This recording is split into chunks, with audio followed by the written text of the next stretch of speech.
નમસ્કાર વિદ્યાર્થી મિત્રો, સમર્પણ ટ્યુશન ક્લાસીસની યુટ્યુબ ચેનલમાં ફરી એકવાર તમારા દરેકનું હાર્દિક સ્વાગત છે. વિદ્યાર્થીઓ, હું છું રિંકેશ મિસ્ત્રી અને મારો વિષય છે ગણિત. આપણે શીખી રહ્યા છે ધોરણ 9 મેથ્સમાં ચેપ્ટર નંબર 1 સંખ્યા પદ્ધતિ. વિદ્યાર્થીઓ, આ વિડીયોની આગળ પણ તમારી પાસે ઘણા બધા વિડીયો આવી ગયા છે. તે આગળના ભાગના કોઈ પણ વિડીયો જોવાના બાકી હોય તો જોઈ લેજો.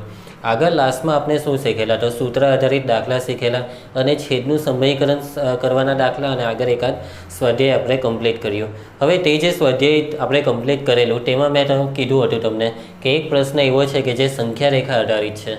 તો તે સંખ્યા રેખા આધારિત પ્રશ્નની હવે શરૂઆત થાય છે આ વિડીયોમાં. આગળનો વિડીયો તમારો જોવાનો બાકી હોય ને વિદ્યાર્થીઓ, તો તમે અહીં એક આઈ બટન તમને દેખાશે, તેના પર ક્લિક કરીને તે આગળનો વિડીયો મેળવી શકો છો. વિદ્યાર્થીઓ, તો આપણે છે ને પેલો જે પ્રશ્ન બાકી રાખેલો છે તો તે કરીશું, પરંતુ આના પછીના વિડીયોમાં. તો આજના વિડીયોમાં આપણે શીખવાના છે કે વર્ગમૂળમાં 3.5ને સંખ્યા રેખા પર કઈ રીતે દર્શાવી શકાય.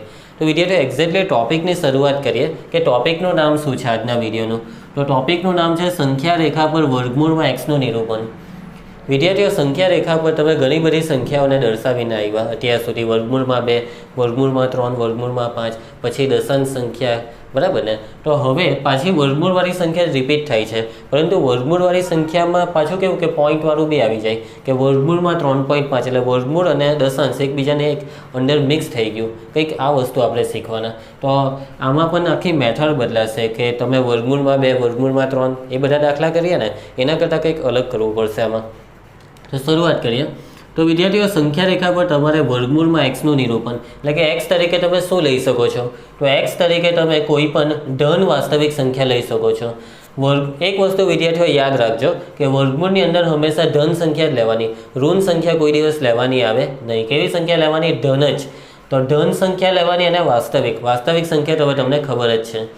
તો વર્ગમૂળ મતલબમાં એક્સની જગ્યાએ તમારા આમાં 3.5 દેખાય છે, 1.2, 4.6, 10.8, બરાબર. આવી કોઈ પણ દશાંશ સંખ્યા તમે લઈ લેવો તો તે દશાંશ સંખ્યાને સંખ્યા રેખા પર વર્ગમૂળ સહિત કઈ રીતે દર્શાવી શકાય તે આપણે જોવાના. અને તે જોવા માટે આપણે આ એક એક્ઝામ્પલ અત્યારે લઈએ છીએ. આ એક્ઝામ્પલ જે છે તે તમારી ચોપડીમાં ઉદાહરણ સ્વરૂપે નથી દર્શાવ્યું, પરંતુ એક વચ્ચે એક ભાગ મૂકી દીધો છે. તમે છે ને તમારી ટેક્સ્ટબુકમાં 17 નંબરનું પાના નંબર જોજો, NCERTની ટેક્સ્ટબુક. તો તે 17 નંબરના પાના પર તમને દાખલો મળશે અને એ દાખલાનો સમાવેશ ઉદાહરણમાં નથી થતો, પરંતુ છતાં પણ પરીક્ષામાં પૂછાય, એટલા માટે આપણે કરીશું. તો એ જે એક્ઝામ્પલ છે તેમાં તમારે કરવાનું છે કે સંખ્યા રેખા પર વર્ગમૂળમાં 3.5ને દર્શાવવાનું છે. તો આપણે આને કરીશું અને આના પછીનો જે વિડીયો આવશે તેમાં જે પેલો મેં તમને ટેક્સ્ટબુકનો એક દાખલો કીધો સ્વાધ્યાયનો, તે જે સંખ્યા રેખાવાળો આના જેવો છે તે આપણે આના પછીના વિડીયોમાં કરીશું. તો ચાલો વિદ્યાર્થીઓ, વર્ગમૂળમાં 3.5ને સંખ્યા રેખા પર કઈ રીતે દર્શાવી શકાય તે જોવાની શરૂઆત કરીએ. વિદ્યાર્થીઓ, આપણે સંખ્યા રેખા પર વર્ગમૂળમાં 3.5ને દર્શાવવા માંગીએ છીએ. તો શરૂઆત કરીશું. તો સૌથી પહેલી પ્રોસેસમાં સંખ્યા રેખા દોરી દેવાની. તો ફૂટપટ્ટીની મદદથી આપણે સંખ્યા રેખાને દોરીએ. તો આ રીતે આપણે ફૂટપટ્ટી મૂકીશું અને સંખ્યા રેખા એટલે એક લીટી દોરી દેવાની. વિદ્યાર્થીઓ, આ સંખ્યા રેખા જે દોરી તેના માટે આપણે બંને બાજુ તીર દર્શાવીએ. હવે એના પછી આ જે સંખ્યા રેખા છે તેના પર તમારે એક બિંદુ લેવાનું છે. તો આપણે અહીં એક બિંદુ લઈએ. આ બિંદુને આપણે O નામ આપીશું અને તમને ખબર જ છે કે આ જે બિંદુ O છે તે શું દર્શાવે છે? સંખ્યા રેખા પર શૂન્ય દર્શાવે છે. હવે બરાબર સમજવાનું છે, આટલે સુધી તો તમને ખબર જ છે. હવે પ્રોસેસ સમજો કે તમારે ફૂટપટ્ટીની મદદથી આ જે બિંદુ O છે તેની ડાબી બાજુ એક બિંદુ લેવાનું છે. હવે તમે જે બિંદુ લેશો તે કેટલા અંતરે લેવાનું છે? તો રકમમાં જુઓ. રકમમાં તમારે સંખ્યા રેખા પર વર્ગમૂળમાં 3.5ને દર્શાવવાના છે. તો બિંદુ O થી ડાબી બાજુ તમે જે બિંદુ લેવાના તે બિંદુનું O થી અંતર પણ 3.5 સેન્ટીમીટર. કેટલું સેન્ટીમીટર? 3.5 સેન્ટીમીટર જેટલા અંતરે તમારે એક બિંદુ લેવાનું છે. તો જુઓ, મેં આ ફૂટપટ્ટી પર 3.5 જે છે તેને બિંદુ O પર સેટ કરી દીધું. ઓકે. હવે એના પછી આ જે તમને શૂન્ય દેખાય છે તે શૂન્ય પર આપણે એક બિંદુ મૂકી દઈએ છીએ. હવે આ જે બિંદુ છે તે સંખ્યા રેખા પર આપણે A નામ આપી દઈએ. તો બિંદુ O અને A વચ્ચેનું અંતર કેટલું છે વિદ્યાર્થીઓ? 3.5. તો અહીં હું 3.5 લખી દઉં છું. હવે એના પછીનું સ્ટેપ, તો બિંદુ O છે તે બિંદુ Oની જમણી તરફ પણ તમારે એક બિંદુ લેવાનું છે. હવે એ કેટલા અંતરે? તો એ ફરજિયાત 1 એકમ અંતરે એટલે કે 1 સેન્ટીમીટર જેટલા અંતરે. તો ફૂટપટ્ટી પર જે ઓ છે તેને ઉગમ બિંદુ ઓ પર સેટ કર્યો. હવે આ જે 1 છે તેના પર આપણે એક બિંદુ મૂકીએ છીએ અને આ બિંદુને આપણે નામ આપી દઈએ બી નામ આપી દઈએ. ઓકે વિદ્યાર્થીઓ, આ જે અંતર છે તે 1 છે. ફરજિયાત 1 સેન્ટીમીટર જ બિંદુ ઉગમ બિંદુ ઓ એટલે કે બિંદુ ઓ છે સંખ્યા રેખા પરનું બિંદુ ઓ, તેનાથી જમણી તરફ તમે જે બિંદુ બીને લેવ છો તે અંતર 1 એકમ 1 સેન્ટીમીટર જ રાખવાનું છે. પરંતુ આ જે અંતર 3.5 છે તે રકમ પ્રમાણે, રકમમાં માની લો કે 4.5 હતે તો આપણે 4.5 લેતે, 6.7 હતે, જેટલું આપેલું હોય તે પ્રમાણે લેવાનું. પરંતુ આ માપ ફિક્સ રહેશે, કેટલું? 1 સેન્ટીમીટર જેટલું. હવે એના પછી તમારે આ જે તમને રેખાખંડ AB દેખાય છે ને તે રેખાખંડ ABનું મધ્ય બિંદુ મેળવવાનું છે. હવે મધ્ય બિંદુ કેવી રીતે શોધાશે? તો મધ્ય બિંદુ શોધતા તમને આવડે છે, તમે કંઈક 8મામાં કે 7મામાં આ વસ્તુ શીખેલા છો. તો પરિકરની મદદથી તમે મધ્ય બિંદુ શોધી શકો છો. તો પરિકર જે છે તેને આપણે બી બિંદુ પર મૂકીએ, કેમ કે તમારે ABનું મધ્ય બિંદુ શોધવાનું છે. તો પરિકરને બી બિંદુ પર મૂકી દેવો. પેન્સિલને થોડીક ખેંચો, અડધા કરતાં વધારે માપ થાય તે રીતે પેન્સિલને ખેંચો. તમે એક્ઝેક્ટ એ બિંદુ સુધી પણ પેન્સિલને રાખી શકો છો, પરંતુ આપણે અત્યારે જ કંઈક આટલું રાખીએ. હવે એક ચાપ તમારે ઉપર આપવાનું રહેશે અને એક ચાપ તમારે નીચે તરફ આપવાનું રહેશે. યાદ આવ્યું વિદ્યાર્થીઓ? હવે તમારે પરિકરનું માપ એટલું જ રાખવાનું છે, માપ બદલવાનું નથી. હવે પરિકરને તમારે એ બિંદુ પર મૂકવાનું છે. કયા બિંદુ પર? એ બિંદુ પર. કારણ કે તમારે રેખાખંડ ABનો લંબ દ્વિભાજક શોધવાનો છે, એટલા માટે. એ બિંદુ પર મૂક્યા પછી પાછું એક ચાપ ઉપર આ રીતે અને એક ચાપને નીચે તરફ આપી દઈએ. તો વિદ્યાર્થીઓ, ઉપર અને નીચે એક એક ચાપ અપાઈ ગયું છે. હવે તમારે આ બંને ચાપને જોડતો રેખાખંડ દોરવાનો છે. તો આપણે જોડી દઈએ. તો આ બે ચાપને આપણે જોડીએ. તો વિદ્યાર્થીઓ, આ જે રેખાખંડ છે તે સંખ્યા રેખાને છેદે છે અને જે બિંદુમાં છેદે છે તે બિંદુ આ રહ્યું, તેને આપણે M નામ આપીએ. મધ્ય બિંદુ હોવાથી આપણે M નામ આપીશું. હવે વિદ્યાર્થીઓ, આગળ શું કરવાનું? તો પાછું તમારે પરિકર લેવાનું છે. પરિકરની જે સોય છે, પરિકરનું કેન્દ્ર, તેને M પર, બિંદુ M, મધ્ય બિંદુ M પર રાખવાનું છે. અને આ જે પેન્સિલ છે તેને A સુધી ખેંચવાની છે. વિદ્યાર્થીઓ, કયા બિંદુ સુધી? બિંદુ A સુધી તમારે પેન્સિલને ખેંચવાની છે. તો જુઓ, મેં સેટ કરી દીધું છે. ઓકે, દેખાય છે? હવે તમારે આ જે M પર પરિકર મૂક્યું અને પેન્સિલને A પર મૂકી, તો તમારે હવે અહીંથી એક અર્ધવર્તુળ દોરવાનું છે. શું દોરવાનું છે વિદ્યાર્થીઓ? અર્ધવર્તુળ. તો જુઓ, મેં આ અર્ધવર્તુળને દોરું છું. તો આ તો સીધી વાત છે કે ભાઈ મધ્ય બિંદુ છે તો અર્ધવર્તુળ બી બિંદુને તો જોઈન્ટ થશે જ. તો અર્ધવર્તુળ દોરાઈ ગયું. હવે વિદ્યાર્થીઓ, એના પછી શું કરવાનું છે તમારે? તો આ જે બિંદુ O છે ને, બિંદુ O, તે બિંદુ Oમાંથી તમારે એક લંબ રેખાખંડ દોરવાનો છે. હવે લંબ રેખાખંડ તમે ફૂટપટ્ટીથી ડાયરેક્ટ દોરી દો તો પણ ચાલે, અથવા કોણ માપકનો કે પરિકરનો ઉપયોગ કરીને દોરો તો પણ ચાલે. તો આ વખતે આપણે કોણ માપકની મદદ લઈએ. તો જુઓ, આ કોણ માપક છે. તો કોણ માપકને બિંદુ O પર ગોઠવી દઈએ. તો જુઓ, ગોઠવી દીધું. હવે 90 ડિગ્રીનો ખૂણો, કાટખૂણો એટલે કે 90 ડિગ્રીનો ખૂણો માટે અહીં એક બિંદુ આપણે મૂકીએ. તો જુઓ, બિંદુ મૂકી દીધું. હવે આ જે બિંદુ મૂક્યું તે બિંદુને O બિંદુ સાથે જોડીશું, પણ આખું નહીં. ક્યાં સુધી? તો આ જે અર્ધવર્તુળ છે ને તેને ટચ કરે ત્યાં સુધી જ જોડીશું. ફૂટપટ્ટીને આ રીતે સેટ કરીને આ રીતે આપણે દોરી દઈએ. તો આ જે બિંદુ છે તેને આપણે કંઈક નામ આપીએ. તો AB, તો હવે નામ આવે C નામ આપી દઈએ. ઓકે વિદ્યાર્થીઓ, હવે આપણે આ OCનું માપ શોધવાનું છે. હવે નેક્સ્ટ ટાર્ગેટ છે આપણો કે O થી C સુધીનું માપ શોધીએ. વિદ્યાર્થીઓ, A થી તે B સુધીનું જ, O સુધીનું જે માપ છે, A થી O સુધીનું માપ તે છે 3.5. ઓકે, O થી B સુધીનું માપ છે તે 1 છે. કેટલા સેન્ટીમીટર છે? 1 સેન્ટીમીટર. હવે OCનું માપ કેવી રીતે શોધીશું? તો ધ્યાન આપજો, અહીં એક ત્રિકોણ બને છે. ત્રિકોણ બનાવવા માટે મારે M ને C સાથે જોડવું પડશે. રચનામાં આપણે M ને C સાથે જોડીશું નહીં, આપણે એક સાઈડ પર આકૃતિ દોરીએ. આ આકૃતિ સમજણ માટે છે, તમારે રેગ્યુલરલી કંઈ દોરવાની નથી. તો એક સાઈડ પર એક આકૃતિ દોરું છું, ખાલી સમજવા માટે જ છે. ત્રિકોણની આકૃતિ દોરતા છીએ આપણે. કોની આકૃતિ? ત્રિકોણની. તો આ છે આપણો કાટકોણ ત્રિકોણ. કાટખૂણો આવશે અહીં, કેમ કે તમને ખબર છે આ કાટખૂણો છે. ત્રિકોણનું નામમાં અહીં O, પછી આ બિંદુ M અને આ બિંદુ છે C. વિદ્યાર્થીઓ આપણે ઓસીનું માપ શોધવું છે. કોનું માપ શોધવું છે? ઓસીનું માપ. તો આ ઓસીનું માપ આપણે શોધવાનું છે. ઓએમનું માપ અને એમસીનું માપ, આ બે માપ તમને ખબર હોવી જોઈએ. તો સૌથી પહેલાં આપણે ઓએમ વિશે એક કામ કરીએ, એમસી વિશે વિચારીએ. તો એમસીનું માપ કેટલું થાય? વિદ્યાર્થીઓ આ જે એમસી છે ને, એમસી તે અર્ધવર્તુળની ત્રિજ્યા છે. શું છે વિદ્યાર્થીઓ? અર્ધવર્તુળની ત્રિજ્યા. કેમ કે તમે એમ પર પરિકરને મૂકીને આ વર્તુળ દોર્યું છે અને એ વર્તુળ પરનું બિંદુ સી, એટલે એમ એ કેન્દ્ર અને સી એ અર્ધવર્તુળ પરનું બિંદુ. તો આ બે બિંદુને જોડતો જે રેખાખંડ છે તે ત્રિજ્યા કહેવાય. તો વિદ્યાર્થીઓ આ એમથી એ સુધીનું માપ પણ ત્રિજ્યા, એમથી બી સુધીનું માપ પણ ત્રિજ્યા, તો એમથી સી સુધીનું માપ પણ ત્રિજ્યા જ આપશે આપણને. તો આપણે એક કામ કરીએ, આ જે એબી છે ને, એબી તેનું અડધું કરી નાખીએ. શું કરીએ વિદ્યાર્થીઓ? અડધું. એબીનું અડધું. તો એબીનું માપ કેટલું છે? તો જુઓ, એથી ઓ સુધીનું માપ છે 3.5 અને ઓથી બી સુધીનું માપ છે 1. તો આ 3.5 અને 1નો સરવાળો કરીએ તો આખું એબી આવી જાય. તો વિદ્યાર્થીઓ તમે સરવાળો કેટલો થશે? 3.5 અને 1નો સરવાળો. તો 3.5 અને 1નો સરવાળો થશે 4.5. વિદ્યાર્થીઓ આ જે 4.5 છે તે એબીનું માપ છે, પરંતુ મારે એબીનું માપ નહીં, મારે અડધું જ માપ જોઈએ, એમએનું માપ જોઈએ. તો આ જે એમએ અથવા એએમનું માપ છે તે 4.5નું અડધું થાય, એટલે કે 4.5ના છેદમાં 2. તો વિદ્યાર્થીઓ આ ભાગાકાર કરવો પડશે. તો ભાગાકાર કરીએ તો 2 દુ 4, પછી પોઈન્ટ, 2 દુ 4, પછાડી 0, એટલે 2 પચામ 10. આઈ હોપ કે આ ભાગાકાર મેં મોરે કરી નાખ્યો. તમને ન ખ્યાલ આવે તો તમે ભાગાકાર રફ પાનામાં કરી શકો છો. 4.5 ભાગ્યા 2.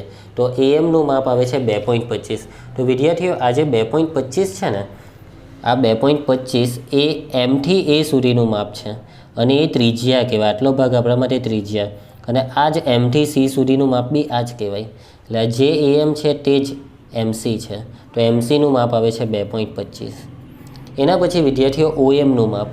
તો ઓએમનું માપ કેટલું? તો વિદ્યાર્થીઓ જેટલું માપ એમથી એ સુધીનું તેટલું જ માપ એમથી બી સુધીનું. કેમ કે એમબી પણ ત્રિજ્યા જ છે. ઓકે, એમબી પણ શું છે? ત્રિજ્યા જ છે. તો આ એમબીનું માપ પણ કેટલું થશે વિદ્યાર્થીઓ? એમબીનું માપ લખું છું. એમબીનું માપ પણ થશે 2.25 જ થશે એમથી બી સુધી. પરંતુ મારે ઓએમ જોઈએ છે, તો મારે આ જે એમબી છે ને તેમાં ઓબીને કાઢી નાખવું પડે. તો ઓબીનું માપ છે 1. તો મારે ઓએમ જોઈએ. તો ઓએમ શોધવા માટે આ એમબી છે, આટલા એમબીમાંથી મારે ઓબીને કાઢી નાખવું પડે. હું એમબીમાંથી ઓબીને કાઢી નાખું તો ઓએમ મળે. એમબીનું માપ કેટલું છે? તો 2.25. ઓબીનું માપ કેટલું છે? તો ઓબીનું માપ છે 1. 2.25માંથી 1ને બાદ કરીએ તો 1.25 આવશે. આ બાદબાકી તમે રફ પાનામાં કરી શકો. 1ની પછાડી પોઈન્ટ મૂકીને 2 શૂન્ય મૂકી દેવાના. તો જેની જરૂર હતી તે માપ હજી એક આવ્યું અને તે ઓએમનું માપ છે 1.25. હવે વિદ્યાર્થીઓ ઓસીનું માપ કેવી રીતે શોધશો? તો ઓસીનું માપ શોધવા માટે આપણે મદદ લઈશું પાયથાગોરસના પ્રમેયની. તો પાયથાગોરસનો પ્રમેય એવું કહે કે કર્ણનો વર્ગ એ બાકીની બે બાજુના વર્ગોના સરવાળા જેટલો. કાટખૂણાની સામે કર્ણ આવે. કર્ણ છે એમસી. તો પ્રમેય પ્રમાણે એમસી સ્ક્વેર બરાબર OM square plus OC square. OM square plus OC square. હવે વિદ્યાર્થીઓ કિંમતો મૂકીએ. તો એમસીની કિંમત છે 2.25. જોતા રહેજો. એમસીની કિંમત છે 2.25નો સ્ક્વેર. ઓએમની કિંમત કેટલી છે વિદ્યાર્થીઓ? તો ઓએમની કિંમત જો લખી છે 1.25. 1.25નો સ્ક્વેર. અને વાત થઈ તે પ્રમાણે આપણે ઓસીને શોધવું છે. ઓસી આપણે શોધવાના. હવે વિદ્યાર્થીઓ સાદુરૂપ. તો મારે ઓસી શોધવું હોય તો આ 1.25નો જે સ્ક્વેર છે તેને ડાબી બાજુ લઈ જવું પડે. તો 2.25નો સ્ક્વેર માઇનસ 1.25નો સ્ક્વેર બરાબર ઓસી સ્ક્વેર. બાજુ પલટ કરીએ તો ચિહ્ન બદલાય. હવે વિદ્યાર્થીઓ સમજો માટે ઓસીનો જે સ્ક્વેર છે તેના બરાબર ઓસી સ્ક્વેર બરાબર આ વસ્તુ છે. વિદ્યાર્થીઓ અહીં એક વસ્તુ સમજો, અહીં એક સૂત્ર એપ્લાય થાય છે. તો કયું સૂત્ર લાગે તેમ છે? તો એ સ્ક્વેર માઇનસ બી સ્ક્વેર.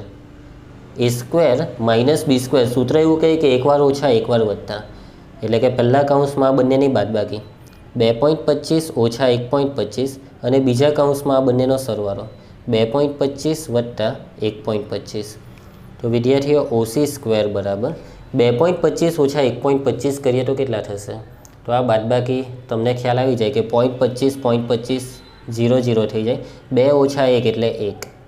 વિદ્યાર્થીઓ, આ સરવાળો કરો તો સરવાળોમાં 5 ને 5 10, વડી પરી 1, 2 ને 2 4, વડી 1 ઉમેરીએ તો 5, પછી પોઈન્ટ, અને 2 વત્તા 1 કરીએ તો 2 વત્તા 1 થશે 3. તો સરવાળો થાય છે 3.50. વિદ્યાર્થીઓ, 3.50ને 1 સાથે ગુણીએ તો 3.50 જ આવે, પરંતુ આ જે 3.50 છે તેમાં શૂન્ય લખવાની કોઈ જરૂર નથી, એટલે 3.5. અને આપણને સ્ક્વેરની જરૂર નથી, આપણને જરૂર છે ઓસીની ખાલી. તો આપણે સ્ક્વેરને કાઢવું હોય તો સામે લાગે વર્ગમૂળ, એટલે કે વર્ગમૂળમાં 3.5. તો જે વસ્તુની જરૂર હતી તે ઓસીનું માપ આવે છે વર્ગમૂળમાં 3.5. તો આ જે ઓસી છે તેનું માપ આવ્યું વર્ગમૂળમાં 3.5. તો બાજુમાં લખી દઈએ વર્ગમૂળમાં 3.5. અને તમારી રકમ શું છે જુઓ, રકમને તમારી રકમ આ જ છે ને. તમારે સંખ્યા રેખા પર વર્ગમૂળમાં 3.5ને દર્શાવવાના હતા, અને સંખ્યા રેખા પર વર્ગમૂળમાં 3.5 દર્શાવવા માટે આપણને એક માપ મળી ગયું કે ઓસીનું માપ વર્ગમૂળમાં 3.5 છે. હવે આ ઓસીનું આપણે લેન્ડિંગ કરીશું સંખ્યા રેખા પર. કેવી રીતે? તો આગળ તમે વર્ગમૂળમાં 2, વર્ગમૂળમાં 3 એ બધા દાખલા જોયા ને, તેમાં કેવી રીતે કરતા કે પરિકરની મદદથી ચાપ દોરીને લેન્ડિંગ કરતા.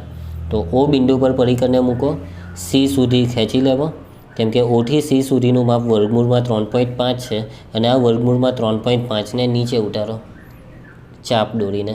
તો આજે આપણે ચાપ દોર્યું, તે ચાપ સંખ્યા રેખાને જે બિંદુમાં છેદે તે આ બિંદુ, એને આપણે હવે નેક્સ્ટ નામ આપી દઈએ સી પછી ડી. તો આ બિંદુ ડી એ સંખ્યા રેખા પર વર્ગમૂળમાં 3.5 દર્શાવે છે. ઓકે વિદ્યાર્થીઓ? તો વિદ્યાર્થીઓ, ગણતરી ઘણી લાંબી થઈ ગઈ આ બધી, ઘણી ડિટેલમાં. ઓકે, પરંતુ આઈ હોપ કે તમને આ વસ્તુમાં સમજ પડી હશે કે સંખ્યા રેખા પર વર્ગમૂળમાં 3.5ને કેવી રીતે દર્શાવવું. ખૂબ જ સહેલું છે કે સંખ્યા રેખા દોરી, બિંદુ ઓ લીધું, શૂન્ય દર્શાવે છે. ડાબી બાજુ બિંદુ એ લીધું, કેટલા અંતરે? 3.5, જે રકમમાં આપેલું હોય તે પ્રમાણે. જમણી બાજુ 1 એકમ જેટલા અંતરે બિંદુ બી લીધું.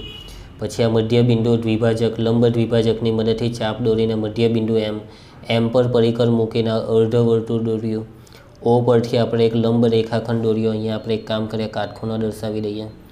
અને પછી આ ઓસીનું માપ પાયથાગોરસના પ્રમેયથી શોધ્યું, જે આ જ આવે ફરજિયાત. બધું ગોઠવણી જોયા, આ પદ્ધતિની ગોઠવણી જેવી હોય કે આ જે માપ છે તે જ આવે. તો એ વર્ગમૂળમાં 3.5 આવ્યો, અને પરિકરની મદદથી આ વર્ગમૂળમાં 3.5ને સંખ્યા રેખા પર લાવ્યા.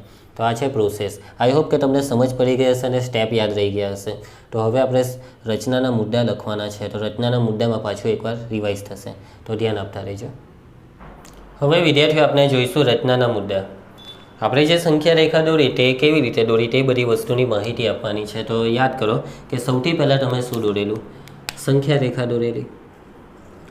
અને સંખ્યા રેખા દોર્યા પછી તમે એક વસ્તુ બીજી કરેલી તે પણ આપણે બતાવી દઈએ કે સંખ્યા રેખા પર અહીં એક આપણે બિંદુ ઓ લીધું, અને બિંદુ ઓ એ સંખ્યા રેખા પર શૂન્ય દર્શાવે છે. તો ચાલો પહેલો મુદ્દો આવશે, સંખ્યા રેખા દોરી,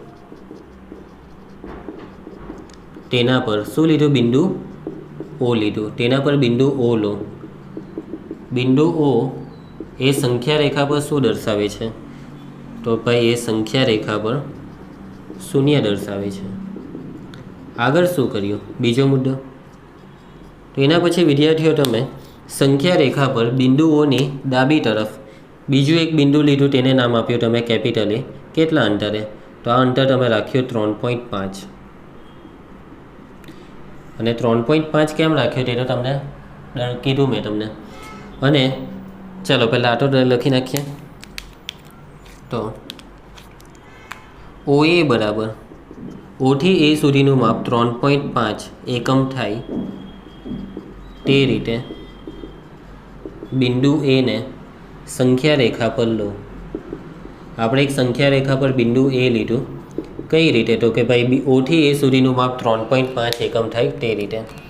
હવે એના પછી બિંદુ ઓથી જમણી તરફ બીજું એક બિંદુ લીધું, એને નામ આપ્યું આપણે બી નામ આપ્યું. કેટલા અંતરે? તો 1 એકમ જેટલા અંતરે. તો વિદ્યાર્થીઓ, બિંદુ બી આપણે જે લીધું છે તે કેવી રીતે લીધું? તો ઓથી બી સુધીનું માપ 1 એકમ, પરંતુ સંખ્યા રેખા પર બિંદુ એ જે તરફ છે તેની બીજી બાજુ, એવું અહીંયા લખવું પડશે. ઓની જે બાજુ બિંદુ એ છે તેની બીજી બાજુએ. સમજ પડે છે વિદ્યાર્થીઓ? બિંદુ ઓની જે તરફ બિંદુ કેપિટલ એ હોય તેની બીજી તરફ સંખ્યા રેખા પર કયું બિંદુ લીધું વિદ્યાર્થીઓ તમે? તો બિંદુ બી લીધું. બિંદુ બી લો કે જેથી કેટલું? તો કે ભાઈ OB બરાબર 1 થાય તેવી રીતે બિંદુ બી, કે જેથી OB બરાબર 1 એકમ થાય. ઓકે, તો આ વસ્તુ પણ આપણે દર્શાવી દીધી. હવે એના પછી તમે શું કર્યું? તો ABનું મધ્ય બિંદુ મેળવ્યું. હવે ABનું મધ્ય બિંદુ કેવી રીતે મેળવ્યું તે આપણને ખબર છે કે ABના લંબ દ્વિભાજકની મદદથી. તો બિંદુ A પર મૂકીને આપણે એક ચાપ ઉપર દોર્યો, એક ચાપ નીચે દોર્યો. બિંદુ B પર મૂકીને એક ચાપ આપણે દોર્યું. આ બંને ચાપ છેદે તે રીતે એક રેખાખંડ દોર્યો અને આને M નામ આપ્યો. હવે આપણે જે લંબ દ્વિભાજક દોરવાની પ્રોસેસ કરી તે પ્રોસેસ આપણે લખવાની જરૂર નથી. આપણે ખાલી એટલું જ લખવાનું છે કે ABનું મધ્ય બિંદુ M મેળવો. નંબર 4માં આપણે લખીશું કે ABનું મધ્ય બિંદુ M મેળવો. મધ્ય બિંદુ મેળવ્યું અને એને M નામ આપ્યું મતલબમાં. એના પછી શું કર્યું? તો એમને તમે કેન્દ્ર લીધું અને A થી M સુધી ત્રિજ્યા લીધી અને તમે અર્ધવર્તુળ દોર્યું. કોના પર મૂકીને? M પર મૂકીને. તો આ રીતે તમે એક અર્ધવર્તુળ દોર્યું અને અર્ધવર્તુળ ફરજિયાત B બિંદુને ટચ થશે જ, કેમ કે M એ મધ્ય બિંદુ છે ને એટલા માટે. તો હવે એના પછીનું સ્ટેપ લખીશું નંબર 5. M ને કેન્દ્ર લઈ. કોને કેન્દ્ર લીધું છે તમે? M ને.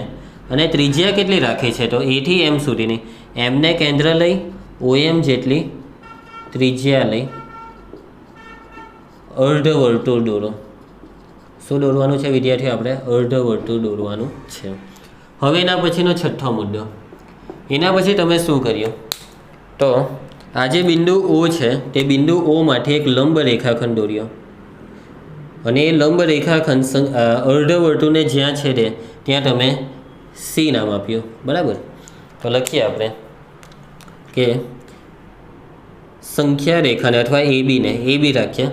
AB ને લંબ હોય તેવો રેખાખંડ OC દોરો જે સંખ્યા રેખાને C બિંદુમાં છેદે. AB ને કોને? AB ને લંબ હોય તેવો રેખાખંડ, તમે જે રેખાખંડ દોર્યો તે છે OC, તેવો રેખાખંડ OC દોરો જે સંખ્યા રેખાને કયા બિંદુમાં છેદે? તો સંખ્યા રેખાને C બિંદુમાં છેદે. કયા બિંદુમાં? C બિંદુમાં છેદે. હવે તમે કેવી રીતે દોર્યો તે લખવાની જરૂર નથી કે કોણ માપકથી દોર્યો. હવે એના પછી નંબર 7. હવે આપણે પેલું ત્રિકોણવાળા સ્ટેપ કે હવે આપણે OCનું માપ શોધ્યું. તે OCનું માપ કેવી રીતે શોધ્યું તે આપણે દર્શાવવું પડશે. તો આજે નંબર 7 વાળો મુદ્દો છે તેમાં આપણે ત્રિકોણ દોરવો પડશે અને ત્રિકોણ છે MOC અથવા OMC. બરાબર? તો આ રીતે આપણે સૌથી પહેલાં એક ત્રિકોણ દોરીશું. આ ત્રિકોણની માહિતી આ મુદ્દામાં જ આવે છે. તો ત્રિકોણનું નામ છે MOC અથવા OMC, જે નામ આપો તે. એટલે નામ તો આ જ છે, પરંતુ તમે જે રીતે બોલો તે MOC બોલો કે OMC બોલો, બધું એક જ છે. બિંદુ O પર કાટખૂણો આવે છે. હવે આ બધા માપ મેળવવા પડશે. આ બે OC આપણે શોધવાના. તો OC શોધવા માટે આપણી પાસે OMનું માપ અને MCનું માપ હોવું જોઈએ. તો આમાં જે AM છે, MB છે અને MC, આ જે MCને ભલે જોડેલું નથી કેમ કે જોડવાનું નથી, બહુ ગૂંચળું થઈ જાય એટલા માટે. તો આ ત્રણેય ત્રિજ્યા દર્શાવે છે. તો હવે આપણે લખીશું કે AM, MB અને એના પછી MC, એટલે આ MC એ અર્ધવર્તુળની ત્રિજ્યા દર્શાવે છે. શું દર્શાવે છે વિદ્યાર્થીઓ? અર્ધવર્તુળની ત્રિજ્યા દર્શાવે છે. અને ત્રિજ્યાના માપ તો સરખા જ થાય કેમ કે એક જ અર્ધવર્તુળની ત્રિજ્યા છે. એટલે AM બરાબર MB બરાબર MC. તો આપણે MBનું માપ અથવા AMનું માપ કોઈ એકનું શોધી કાઢીએ. ચલો MBને રાખીએ કેમ કે MBની આગળ પણ જરૂર પડવાની છે. તો MBનું માપ કેવી રીતે શોધાય? તો આજે આખો AB છે તેનું અડધું કરવાનું. તો હવે MB જે છે MB તે ABનું અડધું છે. તો ABના છેદમાં 2, અડધું એટલે ABના છેદમાં 2. આખું ABનું અડધું કરીએ તો MB આવે. તો ABનું માપ કેટલું છે? તો ABનું માપ જોઈતું હોય તો તમારે O થી A સુધીનું માપ એટલે OA અને OBનો સરવાળો કરવો પડે. તો AB જોઈતું હોય તો કોનો સરવાળો? OA અને OBનો સરવાળો કરવો પડે. AB બરાબર OA વત્તા OB છેદમાં આવશે 2. કિંમત મૂકીને આગળ વધો. તો OAનું માપ છે 3.5, જે અહીંયા બધે લખેલું પણ છે, તમને દેખાશે આ રહ્યું. OA બરાબર 3.5. પછી OBનું માપ ફરજિયાત દર વખતે એક એકમ જ આવશે છેદમાં 2. 3.5 વત્તા 1 કરીએ તો 4.5ના છેદમાં 2. 4.5ના અડધા એટલે 2.25 આવેલા યાદ છે ને તમને? તો MBનું માપ આવે છે 2.25. હવે વિદ્યાર્થીઓ જેટલું માપ MBનું તેટલું જ માપ MCનું, તો MCનું માપ પણ 2.25 જ કહેવાય. તો MC આવે છે 2.25. હવે વિદ્યાર્થીઓ OMની જરૂર છે. તો OM શોધવું પણ ખૂબ જ સહેલું છે. OM તમારે શોધવું હોય તો આખા MBમાંથી આ OB કાઢી નાખવાનું. MBમાંથી આ OB વાળી લાકડીને કાઢીને ફેંકી દેવો તો OM મળી જાય. બરાબર. તો OM જોઈતું હોય તો MB માઇનસ OB કિંમતો મૂકીને આગળ વધો. તો MBનું માપ MB આવ્યું 2.25.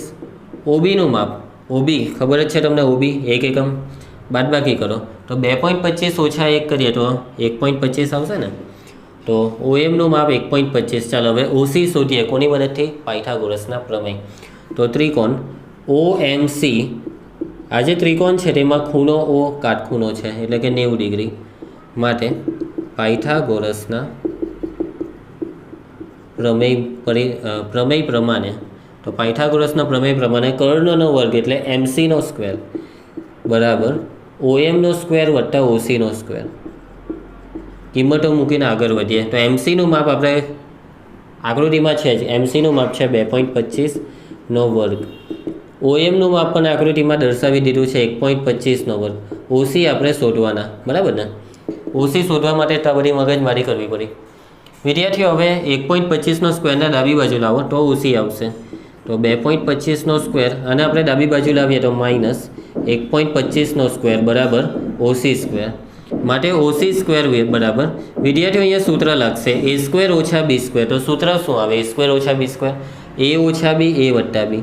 તો 2.25 ઓછા 1.25 બીજા કૌંસમાં 2.25 વત્તા 1.25. વિદ્યાર્થીઓ બાદબાકી.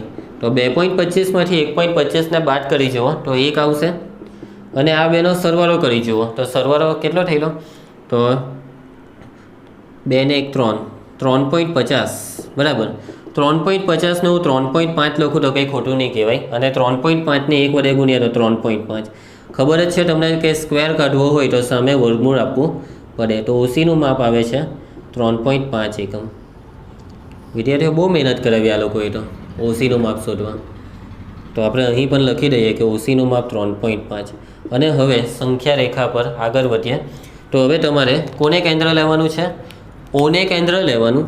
C સુધી તમારે પરિકરને ખેંચી લેવાનું પેન્સિલને અને એક ચાપ આપવાનું છે. તો આ જે ચાપ છે તે સંખ્યા રેખાને માની લો કે D બિંદુમાં છેદે અને બિંદુ D એ સંખ્યા રેખા પર વર્ગમૂળમાં 3.5 દર્શાવશે. તો લખી દઈએ હવે આ છેલ્લો મુદ્દો. આપણે અહીં સાઈડ પર થોડીક જગ્યા દેખાય છે ત્યાં લખીએ. મુદ્દા પણ ઘણા વધી જવાના. એક મુદ્દો જ કેટલો મોટો જુઓ તો તમે. ચાલો 8મો મુદ્દો. તો 8મા મુદ્દા માટે આપણે લખીશું કે ઓને કેન્દ્ર લઈ કેટલી ત્રિજ્યા રાખવાની છે? O થી C એટલે કે OC જેટલી ત્રિજ્યા લઈ ચાપ દોરો. શું દોરવાનું છે? ચાપ. જે સંખ્યા રેખાને કયા બિંદુમાં છેદે? તો સંખ્યા રેખાને D બિંદુમાં છેદે. બસ આ મુદ્દા પૂરા થાય છે અને છેલ્લે એક વસ્તુ લખીશું કે આમ બિંદુ D એ સંખ્યા રેખા પર શું દર્શાવે છે? તો બિંદુ D એ સંખ્યા રેખા પર વર્ગમૂળમાં 3.5 દર્શાવે છે. તો અહીં આપણું આ રચનાના મુદ્દાવાળો ખેલ પૂરો થાય છે. આઈ હોપ કે તમને સમજ પડશે. કદાચ રચનાના મુદ્દા સમજવામાં તકલીફ પડી હોઈ શકે અથવા આમાં તકલીફ પડી હોઈ શકે, પણ 100% રચના કેવી રીતે દોરાવી તે તો મને પૂરેપૂરો વિશ્વાસ છે કે તમને એમાં તો સમજ પડશે જ. તો વિદ્યાર્થીઓ રચના દોરી નાખજો સંખ્યા રેખા પર અને આ મુદ્દા પણ લખી નાખજો તમારી નોટમાં સારા અક્ષરે અને પ્રેક્ટિસ કરજો 2 થી 3 વાર. આ મુદ્દા લખવાની પણ પ્રેક્ટિસ કરજો.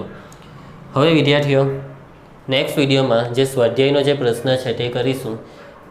પ્રશ્ન 4 આવે છે તેને આપણે કરીશું. વિડીયો ગમ્યો હોય તો લાઇક આપો, વિડીયોને તમારા દરેક મિત્રો સુધી શેર કરો, ચેનલ બાકી હોય સબસ્ક્રાઈબ કરવાની હોય તો કરી દેજો અને હવે ને કોમેન્ટ કરવાનું તો ચૂકશો નહીં. નેક્સ્ટ વિડીયોમાં મળીએ. આવજો.